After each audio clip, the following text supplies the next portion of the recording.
একটানা ভারী বৃষ্টিতে জলমগ্ন হয়ে পড়েছে দক্ষিণ চব্বিশ পরগনার নামখানা ব্লকের শিবনগর আবাদ গ্রাম। এই গ্রামের প্রধান যাতায়াতের রাস্তা থেকে শুরু করে বিঘের পর বিঘে জমি জলের তলায়।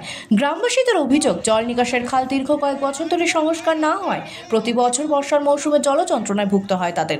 তাই নিকাশি ব্যবস্থা সচলের দাবিতে তারা 117 নম্বর জাতীয় সড়ক অবরোধ করে ঘণ্টাখানিক বিক্ষোভ দেখান। আমাদের এই শিবনগর আবাদ গ্রামের দুটো বুথ, আমাদের এই গার্লস স্কুল স্টপেজ থেকে আমাদের পশ্চিম এবং পূর্ব দিকে রাস্তার উপরে এক হাঁটু এক কোমর জল। আমাদের স্কুলের বাচ্চারা পড়তে আসতে পারছে না, হসপিটালে রুগীদের নিয়ে যেতে পারছি না আমরা। বিশেষ করে আমাদের যে খাল সংস্করণ হচ্ছে না বলে আমাদের জলের কাছে প্রবলেম। আমাদের বাড়ির খাওয়া দাওয়া সমস্ত কিছু বন্ধ, স্কুলের ছেলেরা পড়তে যেতে পারছে না।